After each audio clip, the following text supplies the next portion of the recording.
చాలా కష్టపడుతూ కొన్ని ఏళ్ళు 20 ఏళ్ళు ఒక హాస్పిటల్లో చేసిన సార్. నేను 18 ఏళ్ళు కఠినంగా 12 గంటలు డ్యూటీ చేస్తే నాకు 25 వేలు దాటలే. ఇంట్లో జస్ట్ ఒక 1 ఇయర్ చేస్తే ఆయమ్మ బీబీ ఆయమ్మ మేడంకి 80 వేలు వస్తుందని ఒకటే మాట విన్నా. అదే రోజు డిసైడ్ అయిపోయినా నేను కూడా చదువుకున్నా. నేను ఇంతో అంత డబ్బులు సంపాదిస్తున్నాను, చదువుకున్నాము, మనకు టాలెంట్ ఉంది, ఒక ఆయమ్మకు వస్తున్నప్పుడు నాకెందుకు రాకూడదని అదే రోజు డిసైడ్ అయిపోయినా సార్. నేను డిసైడ్ అయిపోయి 24/7 నాకు వచ్చిన టైం నేను వాడుకుంటూ నాకు వచ్చిన రిజల్ట్ ఇందులో ఉన్న గొప్పతనం కొంతమంది చెప్పాలని యుద్ధం స్టార్ట్ చేసిన సార్. నేను మన ఎంఎస్ఆర్ మహాగురుజీ మాటలకు విన్నా. నేను ఎక్కడ లేదు ఇంత మంచి ఆపర్చునిటీ, ఎక్కడ కూడా లేదు. మనకి ఇంత డబ్బు ఉంది, ఇంతమంది ప్రజాసేవ చేసే అవకాశం ఉంది, ఇందులో మనం ఎందుకు లైట్ తీసుకోవాలి? డబ్బు లేని దగ్గర కష్టపడుతున్నాము, అవునా కదా సార్? డబ్బు లేని దగ్గర చాలా, నేనైతే 20 ఏళ్ళు పడ్డా సార్. 20 ఏళ్ళు డబ్బు లేని దగ్గర జీతం 5 తారీఖు 10 తారీఖు వస్తే జీతం ఇవ్వకపోతున్నారు, 15 తారీఖు జీతం వచ్చేది. అంటే ఒక నెల సగం నెల అయిపోయినాక జీతం ఇచ్చేది అక్కడ.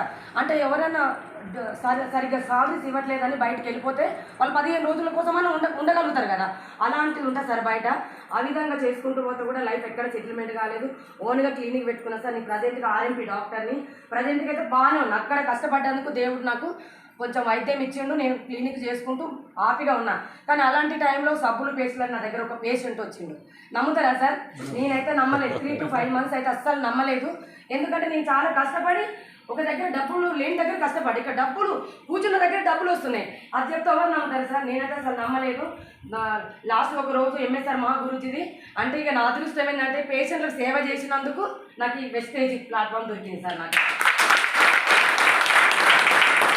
అదే రోజు ఎంఎస్ఆర్ మహాగురుజీ మీటింగ్ ఒక్కటి ఏనండి మేడం అని పాపం తను చాలా రిక్వెస్ట్ చేసినందుకు షట్టర్ క్లోజ్ చేసి సరే విందాంలే, ఎందుకు పాపం బాధపడతాడు కదా, నా దగ్గర మళ్ళీ తర్వాత రాడేమో, పక్క హాస్పిటల్ పోతాడేమో అన్న ఒక మైండ్ సెట్ తోటి నెగిటివ్ మైండ్ తోటి వచ్చినా. నేను వచ్చి వెనకాల నెగిటివ్ మైండ్ తోటి కూర్చుంటే ఒక్కొక్క లీడర్ ఇప్పుడు చెప్తున్నారు కదా, ఆ విధంగా చెప్తుంటే నేను కూడా ఏదో వీళ్ళు కావాల్సుకొని చెప్తున్నారు.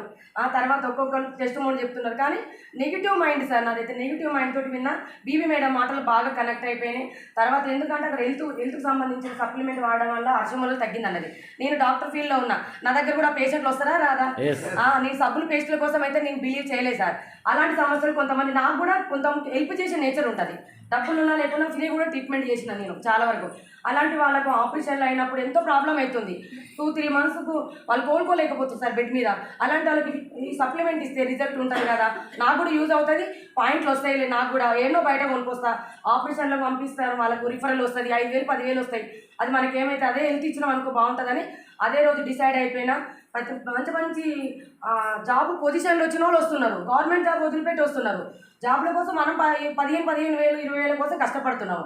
అలాంటిది ఎందుకు వీళ్ళకి వస్తుందని తెలుసుకోవాలని అదే రోజు ప్రతి ఒక్క వీడియో మొత్తం నెగిటివ్ మైండ్ ఉన్నా కూడా ప్రతి ఒక్క బీబీ మేడం కానీ, మన శ్రీనివాస్ సార్ కానీ, సైదుల్ సార్ పాండ్ ప్రతి ఒక్కరు అన్ని వీడియో తీసుకొని ఆ రోజు నుంచి సార్ నేను తెలుసుకున్న కంపెనీ గురించి తెలుసుకున్న తర్వాత ఏ ఒక్క రోజు కూడా ఒక్క నిమిషం కూడా వేస్ట్ చేయట్లేదు సార్. నేను వెస్టేజే నా గుండెలో పెట్టుకొని జర్నీ చేస్తున్నాను సార్.